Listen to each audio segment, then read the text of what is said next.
புத்தி இருக்குல்ல, அந்த புத்தியை எப்படி வச்சிருக்கிறதுன்னு சொல்றேன்.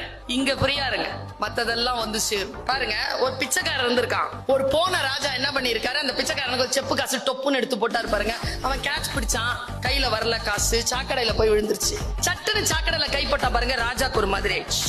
சாரி நான் தான் தப்பா போட்டேன், இந்தா வெள்ளி காசு வச்சு. வெள்ளி காசு வாங்கிக்கிட்டு மறுபடியும் செப்பு காசு தூக்கி சேத்துல கை போட்டான். ராஜாவுக்கு இன்னும் வருத்தம், இன்னும் புத்தி மாறலையே, இந்த ஒரு தங்க காசு வச்சு வாங்கி வச்சுக்கிட்டு மறுபடியும் கை போட்டான். தங்க முடிப்பு கொடுத்தான், இனிமேல் சாக்கடையில கை போடக்கூடாது, ஓகேவா?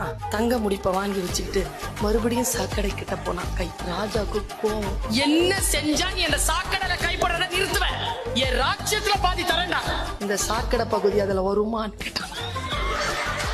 விட்டு விடுதலையாக்குவதற்காகத்தான் கல்வி, அதுதான் கற்றல், அதான் படிப்பு. மனிதனுக்கும் மிருகத்திற்கும் இருக்கக்கூடிய வித்தியாசமே, மிருகம் கற்றுக்கொண்டு பிறக்கிறது, மனிதன் பிறந்த பிறகு கற்றுக்கொள்கிறது.